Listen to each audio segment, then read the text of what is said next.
Tanah merupakan komponen yang sangat vital peranannya bagi semua kehidupan di bumi, karena tanah mendukung kehidupan tumbuhan dengan menyediakan hara dan air sekaligus sebagai penopang akar.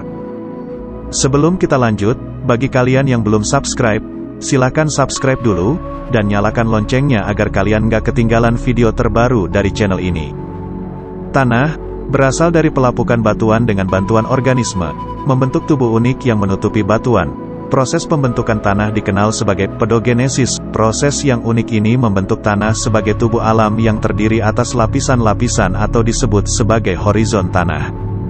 Hans Jenny, seorang pakar tanah asal Swiss yang bekerja di Amerika Serikat, menyebutkan bahwa tanah terbentuk dari bahan induk yang telah mengalami modifikasi atau pelapukan akibat dinamika faktor iklim, organisme, termasuk manusia, dan relief permukaan bumi, topografi. Seiring dengan berjalannya waktu, berdasarkan dinamika kelima faktor tersebut terbentuklah berbagai jenis tanah dan dapat dilakukan klasifikasi tanah.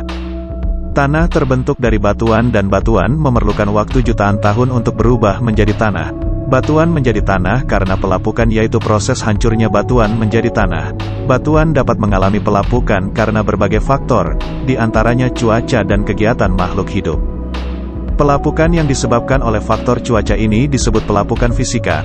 Adapun makhluk hidup yang menyebabkan pelapukan, misalnya pepohonan dan lumut, yang disebut pelapukan biologi, dengan faktor penyebab pelapukan yang berbeda-beda. Tentulah hal ini mempengaruhi perbedaan jenis tanah antara suatu daerah dengan daerah yang lain. Komponen tanah adalah susunan dari proses terjadinya tanah. Tanah bukan merupakan timbunan bahan padat dalam sistem yang mati dan statis, namun merupakan suatu sistem yang dinamis dan hidup yang mengalami perubahan dari waktu ke waktu. Setiap tanah tersusun dari bahan mineral atau anorganik, bahan organik, air tanah dan udara. Bahan mineral berasal dari hasil pelapukan batuan, sedangkan bahan organik berasal dari hasil penguraian organisme yang mati. Namun demikian, perbandingan masing-masing bahan komponen penyusun tanah itu berbeda-beda pada setiap tanah dan berubah-ubah setiap saat. Di dalam tanah terdapat jenis-jenis organisme tanah yang mempunyai fungsi dalam mata rantai kehidupan. Organisme yang terdapat di dalam tanah, ada beberapa jenis, diantaranya adalah pemecah bahan organik seperti tungau, kumbang, dan kolembola, yang memecah-mecah bahan organik yang besar menjadi bagian-bagian kecil, dan pembusuk bahan organik seperti jamur dan bakteri yang memecahkan bahan-bahan seluler. Pengikat hara yang hidup bebas seperti alga dan azotobakter mengikat hara di dalam tanah.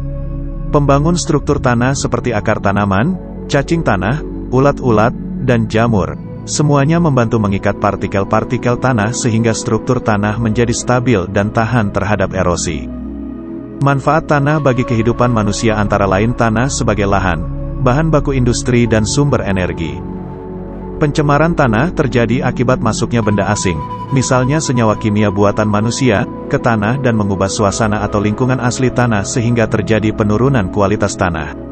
Pencemaran dapat terjadi karena kebocoran limbah cair atau bahan kimia industri atau fasilitas komersial, penggunaan pestisida, masuknya air permukaan tanah tercemar ke dalam lapisan subpermukaan, kecelakaan kendaraan pengangkut minyak, zat kimia, dan masih banyak lagi.